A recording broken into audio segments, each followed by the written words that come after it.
What is going on, guys, and welcome to another episode of All Mouth Bassing.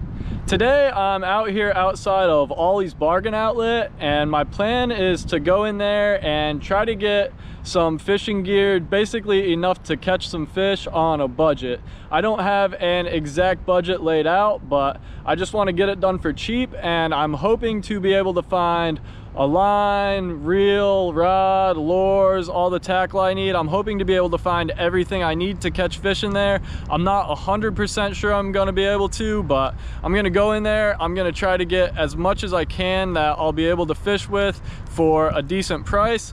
I'm gonna get out there to the water and see if I could catch some bass or some other kind of fish on a budget for you guys. So that's the general plan. I'm gonna get in there and see what we could find. Well, alright guys, they've got some pretty loud copyright music playing, so I'm going to try to talk pretty loud and I'm going to try to be pretty quick about this, but we've got a real limited little fishing section here right behind a bunch of boxes. I'm going to look around here and see what I can find quick. Well guys, our rod and reel selections here are pretty rough. Unfortunately, there is only one spinning setup here, and it's actually a bit pricey at 30 bucks. It's not really that much better than any of the push button ones. I definitely prefer a spinning setup to a push button setup. Almost dropped that. But I think what we're gonna land on here is probably one of these Zebco 202s. Not my favorite thing ever, but it looks like the best option they've got here, so I think that's what we're gonna be working with. And the price of this is $15.99, by the way. So it looks like our best option here for fishing line is going to be this Eagle Claw line, and they have 8-pound test for the lightest they have, which is a little lighter than I prefer, but the next lightest is 20 pounds, so I'm just going to go with the 8 because I think it'll cast better on that 202. And this is going to be $2.99. They've got these boxes of South Bend spoons here for $1.29 each. I found this 1/8 ounce Fire Tiger one, and I think I'm going to grab this since it's so cheap. I also found this 1/8 ounce Ready to Fish brand inline spinner in the same box for the same price, $1.29. So I think I'm going to go ahead and grab one of these also. They've barely got any selection here for soft plastics, but some of the soft plastics they do have here are actually probably my favorite find here. They've got these 13 Fishing Ninja worms in this nice black and blue color. Basically just a speed worm, and I love speed worms, so gonna go ahead and grab these for $4.99. I think that's a pretty good steal. Out of the entire fishing section here, it seems like their hard bait selection is easily their best. But in the spirit of keeping a low budget, I'm going to go ahead and pick one of these big multi-packs of hard baits for $9.99. Comes with a square bill, a crankbait, a lipless crankbait, and a popper, which are all pretty good hard baits. Going to go ahead and grab that. That's actually a great price for 4 hard baits. Alright guys, that should be just about everything we need to catch some fish. I wasn't able to get terminal tackles, so like hooks and weights and stuff like that, but I was able to get absolutely everything else. So with the exception of hooks and weights, we got everything we need from Ollie's, which is pretty awesome. Alright guys, we were able to pick all that up for roughly 35 bucks, which really is not too bad for all that fishing gear. Okay guys, I'm out here at this community pond now with all the stuff I bought at Ollie's. I've got the old Zebco 202 rigged up with this East Fork square bill crankbait in this nice little shad color. Just one of the baits that came out of that multi-pack of hard baits. And one thing I didn't notice when I bought all this stuff actually is that this 202 came pre-rigged with 10-pound test line. So I didn't actually have to buy that $3 spool of Eagle Claw line. So I'm actually going to return that, which knocks $3 more off the budget. So gonna go ahead, get this East Fork crankbait out there and see if maybe I could catch something with it.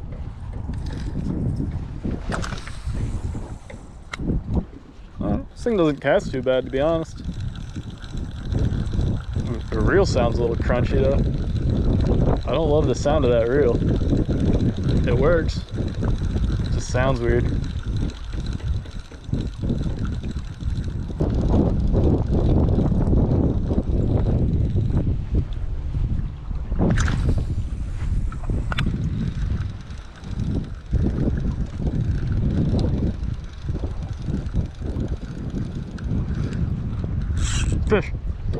way. Decent fish too.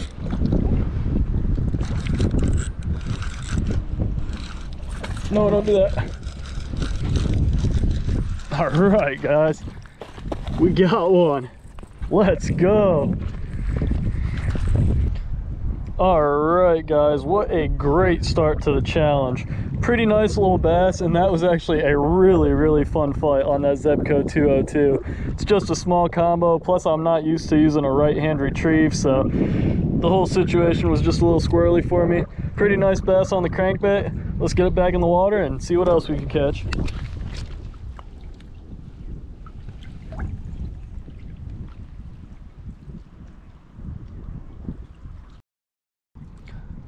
Well, that didn't take me long at all to get one on the crankbait, but I want to see what else we can get a bite on, so I decided to switch it up, and I rigged up one of these 13 fishing ninja worms. I just Texas rigged it with a 5/0 wide gap on an 1/8 ounce bullet weight. I'm gonna whip this around and hopefully we could get a bite or two with this. Oh, what happened there? I wonder if I got a knot in my line or something. That can't be all the line it's got on the reel, can it? I can't imagine they'd spool it with barely any. I think it was just a weird cast. Let's try again. Yeah, something funky just happened with that cast, that's all.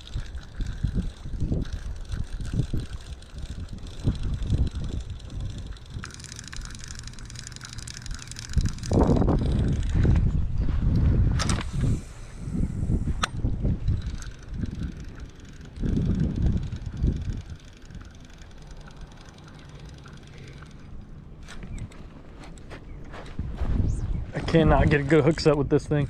I'm on one though. I guess I got it pinned. Seems like it so far.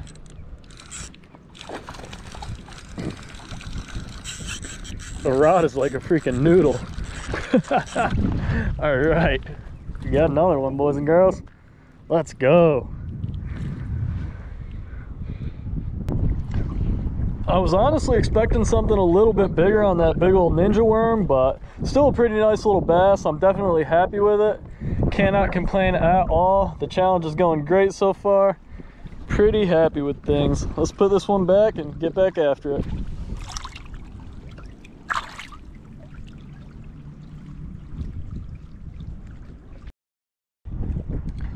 All right, guys, now that we got one on the ninja worm, let's go ahead and try our luck with this little 1/8 ounce Fire Tiger colored casting spoon by South Bend.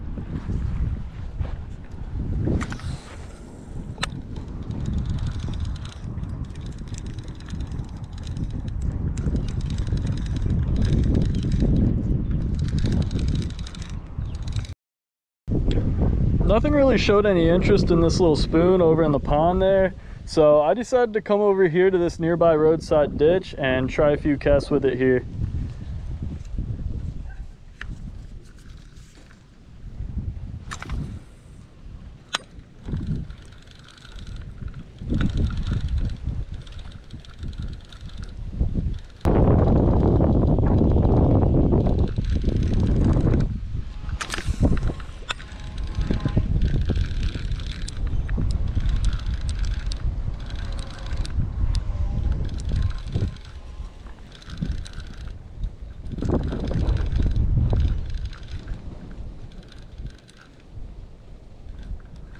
Something. Let's go, a little bass. That's pretty cool. All right, guys, just a little micro bass, but we managed to get it done with the spoon. All right, guys, what an absolutely awesome little catch. I'm glad I decided to come over here. This is actually my smallest Florida bass ever. Just a tiny little guy, but a healthy one. It's got a real big mouth on it. Definitely some good genetics on this little dude. Let's go ahead and get him swimming again and we'll get back after it.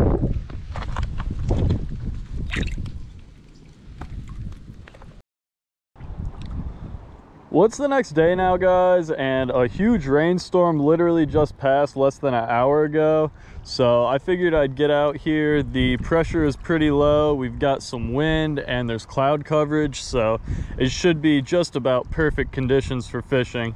I'm gonna go ahead and start out with this East Fork lipless crankbait from that multi-pack of hard baits I got from Ollie's the other day. Gonna send it out on the 202 and hopefully we could catch a couple bass with it today.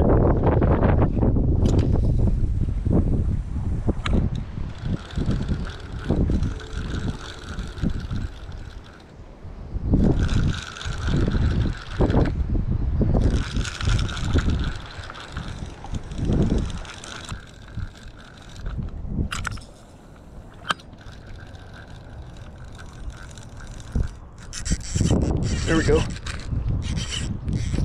Oh, that was a freaking good fish too. Big bummer. Let's get this lipless crank back out there and see if we could get another one to bite.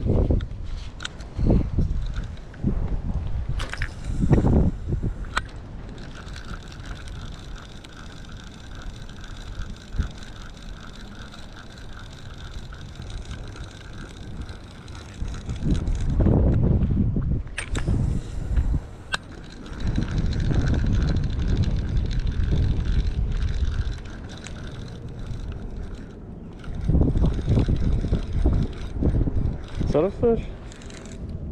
That is a fish. I didn't think that was a fish at first. I think it's a decent one. Everything feels decent with this rod though, that's the problem. It's not that big. Like I said, everything feels decent with this rod. Well, it's definitely not as big as that first one we got to bite that spit us, but at least I got on a pretty decent little largie with the lipless crank. Gonna send it back and get back after it. All right, now that we got one on the lipless crank, I switched it up and I tied on this ready to fish inline spinner. This should do a pretty good job at imitating the bait fish in here, and it seems like they're hitting bait off this point I'm standing on right here. So I'm just gonna keep casting off here and hopefully we could get a couple more bites off this point today. Oops, I don't know what went wrong with that cast. We'll try that again.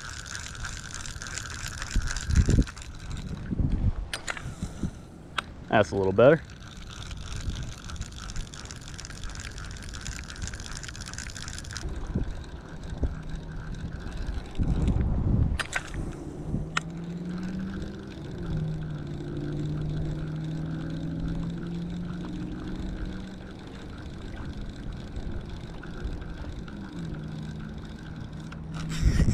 There's one, little guy, but I'll take it.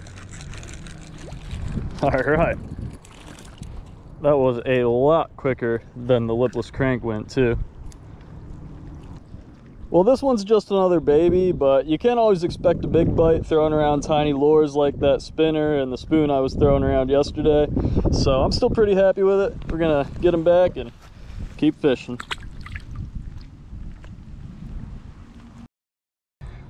All right, guys, moving on to the standard crankbait by East Fork now. This one is a red craw colored one, which is a color scheme I don't have a ton of confidence in. I don't really throw it around too often, but we're gonna try it out today and we'll see if we can catch one with it.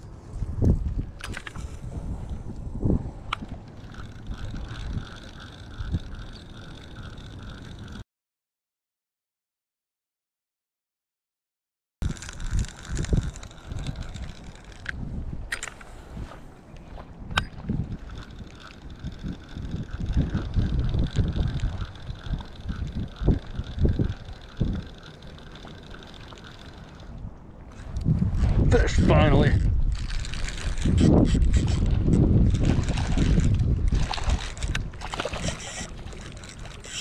Oh no, I should not flip him, but I'm gonna. Oh yeah, he's hooked a little better than I thought. All right. Well, that took absolutely forever, guys, but we finally got a decent little largie to hit the crankbait. My opinion hasn't really changed at all of that red craw color. Still not my favorite, but glad we finally got one to hit it. Let's toss him back and get back going. Shoo, big splash. In this video, I set out to answer the question, can you go to Ollie's bargain outlet on a budget and get all the gear you need to catch some fish? And I'll honestly just let the video speak for itself on that one. I ended up catching bass on 6 out of the 7 baits I picked up from Ollie's.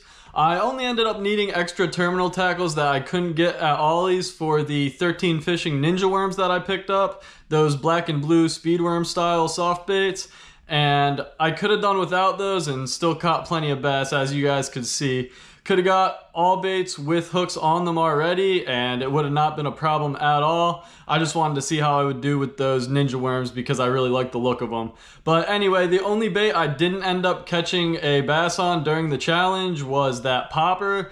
And we just haven't had really any calm days that were kind of cloudy and overcast that would have been good for topwater. Pretty much every day since I started that challenge until now has been real windy and the water's just been super choppy, which is not the best for that kind of popper. So that's kind of the explanation for that. If I had some better days for it, I probably would have got out there with the popper and tried to also catch one on that, but the conditions just weren't really the best for it, so I went ahead and I cut the video there, and I'm pretty happy with the way things went as is. So hope you guys learned something from it. I feel like pretty much anyone could go to Ollie's and get the kind of gear I got and go out and get some bass with it. So go ahead, get out there and try it yourselves. That's about all I got to say about it though. I'll see you guys on the next one, and I'll see you on the water.